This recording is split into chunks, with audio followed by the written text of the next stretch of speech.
So good Shabbos, everyone. It's nice to see so many of y'all here, this beautiful bar mitzvah. So my question this morning for all of us, whether we have children or grandchildren, or even if we don't, what is the most important characteristic, the most important trait to pass on to our children?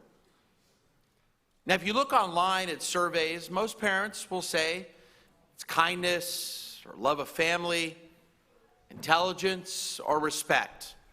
And of course, these are all important. But this morning, I want to suggest that there's another quality that's even more important to pass on to our young. And we learn this from our third patriarch, Jacob. In fact, there's a reason that we Jews derive our name from him. Jacob is the patriarch whose name the Jewish people bear. After wrestling with the divine angel that we read this morning, Jacob's name is changed to Yisrael. And ever since, you and I have been known as B'nai Yisrael, the children of Israel, the children of Jacob. Why? Why are we not the children of Abraham or Sarah, Isaac, Moses? All pretty important people. Why is it Jacob? Now, we all have our complaints. Despite the great blessings we all have points in our life that are difficult. But Jacob, he wins. His twin brother, Esau, wants to kill him, forcing Jacob to flee as a young man. His father-in-law later tricks him into marrying the wrong sister. Then he becomes so jealous of his success, Jacob has to flee again. His favorite son, Joseph, was hated so much by his other sons, they sold him into slavery. And then they lied to Jacob and told him that Joseph was dead. And to top it off, the woman he loved the most, Rachel, dies while giving birth. But how does Jacob respond? At each low point of his life, Jacob has the remarkable ability to become even stronger. His spirit never seems to break. His capacity to recover shines through again and again. It's his perseverance. It's his fortitude that allows Jacob to overcome some of the greatest challenges anyone could and become the great leader of our people, to make him worthy of our namesake. But the question is, where does Jacob find this great strength, this fortitude, to bounce back every single time? The most difficult moments of his life occur when he's alone, away from his parents, far from home. And at each point of his maximum vulnerability, he only counts on himself. That strength comes from him.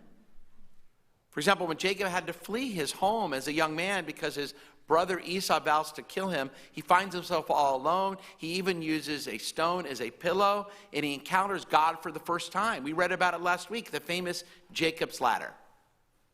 Years later, as we read this morning, he's again alone, this time fleeing his angry and wicked father-in-law Laban, and about to encounter a very angry Esau for the first time since he's fled his home 22 years earlier.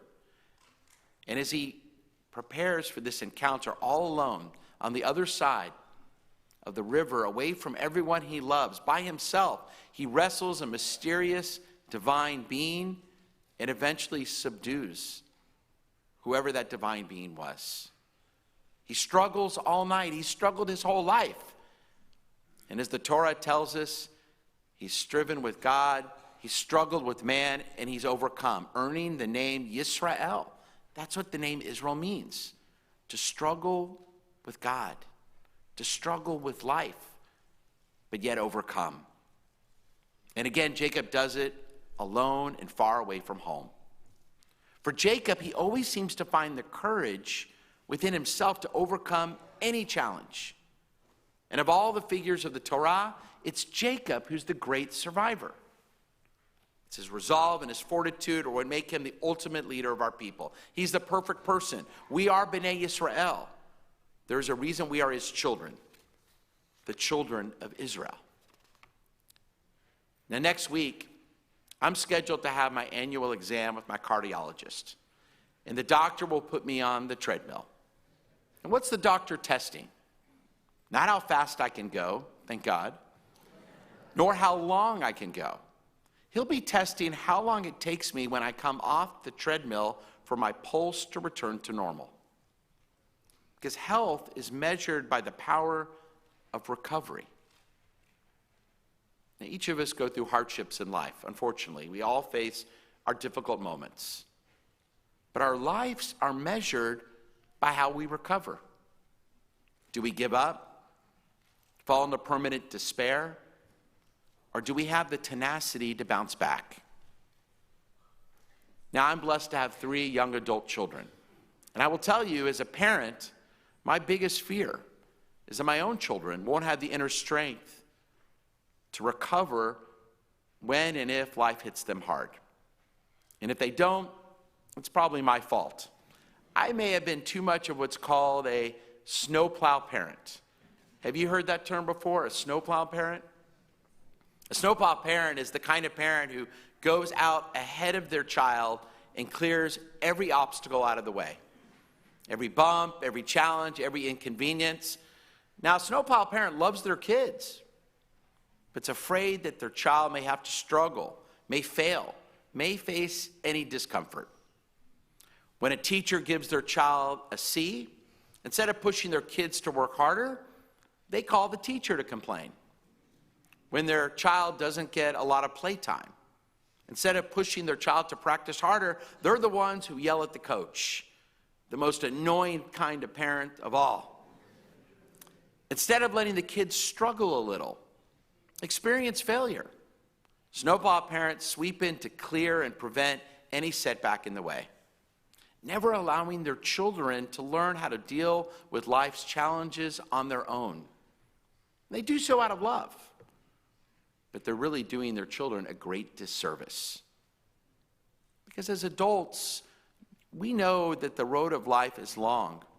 The work is hard. Life isn't always easy. There will be setbacks. We've all had setbacks. But we've learned the hard way that life takes grit, resilience, stamina, persistence. I remember long ago when I was first applying to rabbinical school, and one of my favorite professors at the University of Texas had on his desk the words that it's not about intelligence, it's about persistence. And I've always kept that in my head. Tried to teach that to my children. And the Talmud tells a similar story of a great rabbi, Yeshua ben Hanina, who asked a young man sitting at a crossroad, which is the way to the town?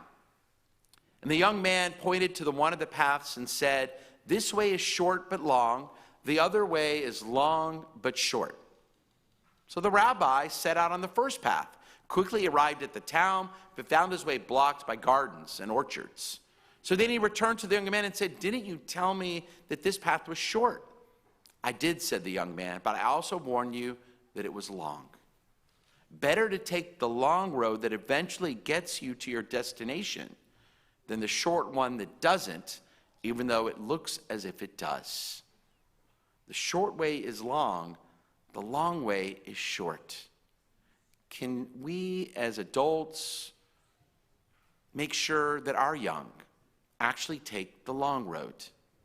And yes, the work will be harder. They will take wrong turns. But taking the long run means doing it on your own without someone in front of you making the road too short. Because the harder it gets, the stronger our young will become. When my kids were younger, did I stay away enough to let them resolve disputes, challenges, and hard times on their own? I hope I did.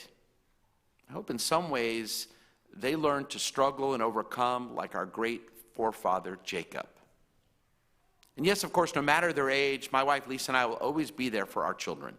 But ultimately, they have to journey down the road of life on their own. Will your children or grandchildren, the young people that you know, be able to face adversity in this day and age? When they fail, have disappointments, will they have the tenacity to bounce back? So their spirits never permanently break. So they too can follow in the great footsteps of our namesake, Jacob. May we all, especially our children, be worthy to be part of B'nai Yisrael, the children of Israel. Shabbat Shalom, everyone. And we're now ready to begin the last part of our service, the Musaf section. We rise, page 184.